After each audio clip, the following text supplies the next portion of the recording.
Hey everybody, this is Bill Williams. Welcome to another Trahan Creek Outdoors video. In this video, I'm going to show you my birthday present. My birthday is tomorrow, March 8th, and it's a pretty Saturday afternoon, so I'm going to do a little bit of work on my new birthday present, and I invite you to see what it is. Stay tuned, coming up next.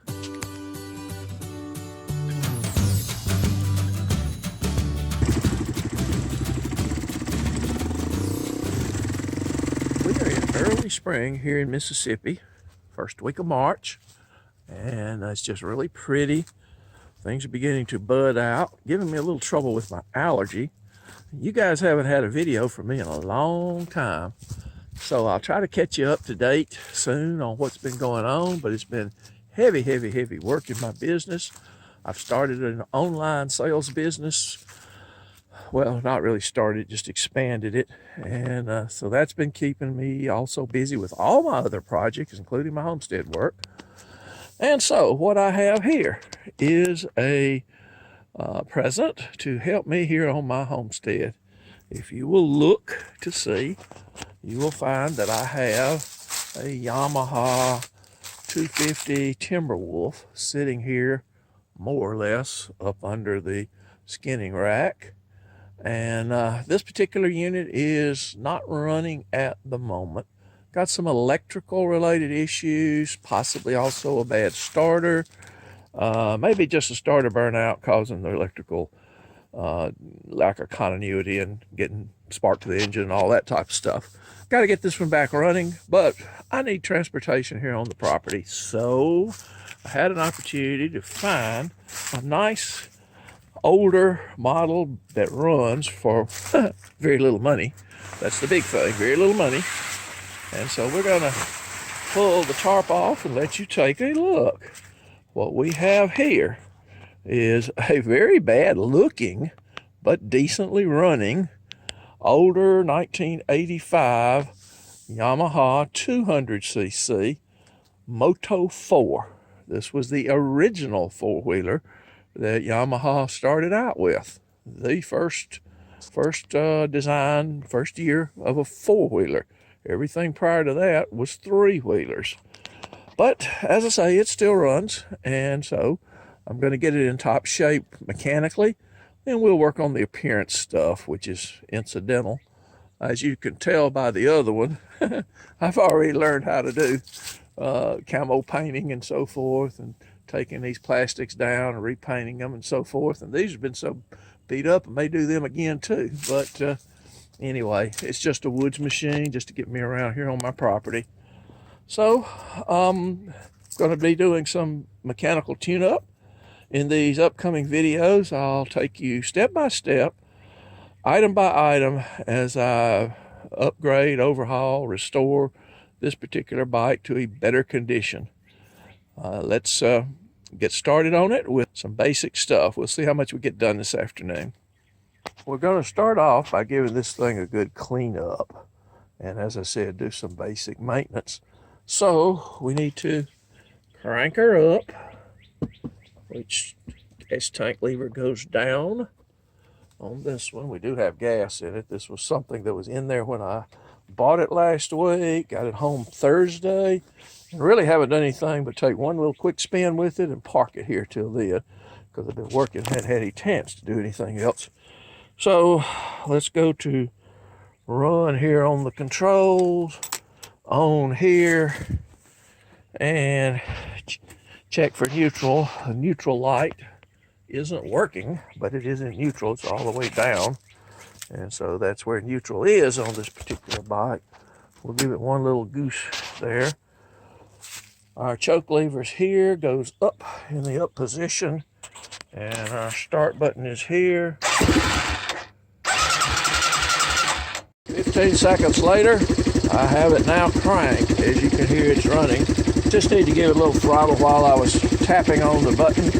Couldn't do that with one hand. That was the problem. As you see, it is up and running, doing what it is supposed to do. We'll let it warm up a little bit, and then take a spin to get it around there where I can wash it off a little. I've got it in reverse. This particular Yamaha does have a reverse gear. So I don't try to back it out of here without running over all my junk. Or letting it go dead. I'm probably gonna have to use both hands for this project too. Sorry.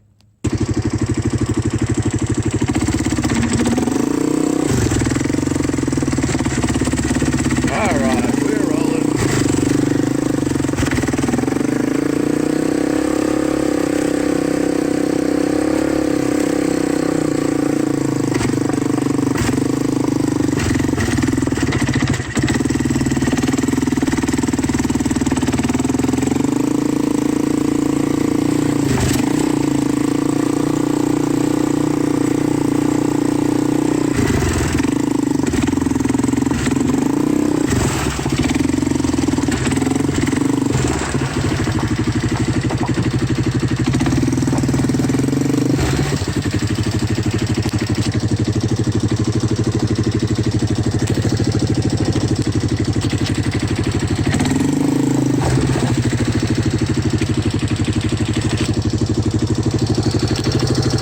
Reverse gear down here. I've got it in reverse. Forward puts it back into first.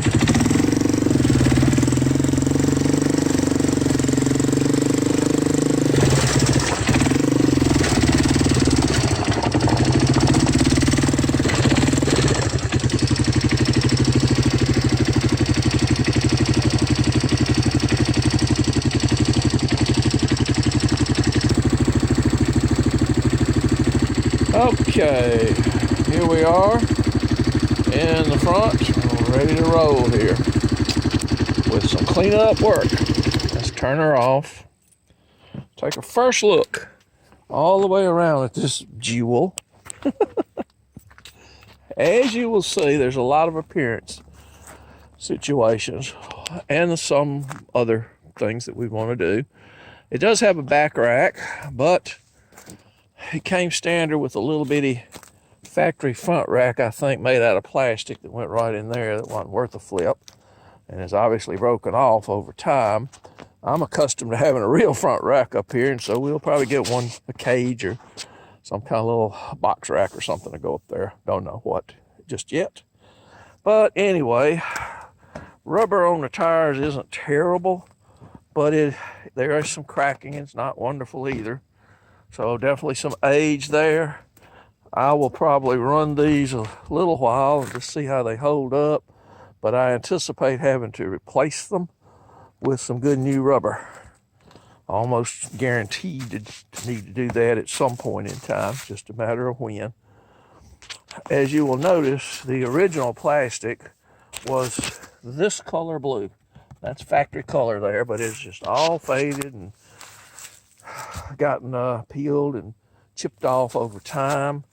This is curable. You do have some areas here that are just deteriorated and gone, as you see. That can be patched. Not too easy, but there you can. Plastic weld, different things to patch that with. Some people even put JV weld on it. Just sort of depends. All of this can all come off. I'll do all of that once we get to the appearance part. But we're definitely a long ways from doing that. I'm interested in mechanical right now, not appearance related. However, does have the pull start. My Timberwolf does not have that. And for whatever reason, I really like that part of the thing. What else? Has a compression release right there, in case you can see it. Hopefully you can. That's how you pull the compression release up and pull it with the manual start. So anyway, I have no idea how well it's been maintained as far as oil changes and other things. I do know that an exhaust system change out has been performed on it, but I am seeing, as we look this over, right here we're getting some oil leakage, and that's probably not tightened to factory specs there for that particular engine. That is an oil check hole that you can loosen up and run the engine a little bit, and the oil's supposed to come out of it just to check that you've got the oil changed and at the proper level and that everything's functioning right. So I'm guessing that's just loosened up over time. It needs to be torqued back down. May need another bolt in there, a new bolt or something. We'll see what's going on with that. But we should not be getting leakage there. Otherwise, it's clean. I'm not seeing anything else on here. They did put a new starter on, so the starter's good. And it's got a relatively good battery in it. Our little hose here keeps wanting to come out, so I don't know what we'll do on that. May have to put a little tap of glue on it to hold it. But here she is. So I'm gonna get busy with the water hose and some tools here for a little while, and I'll be back with you.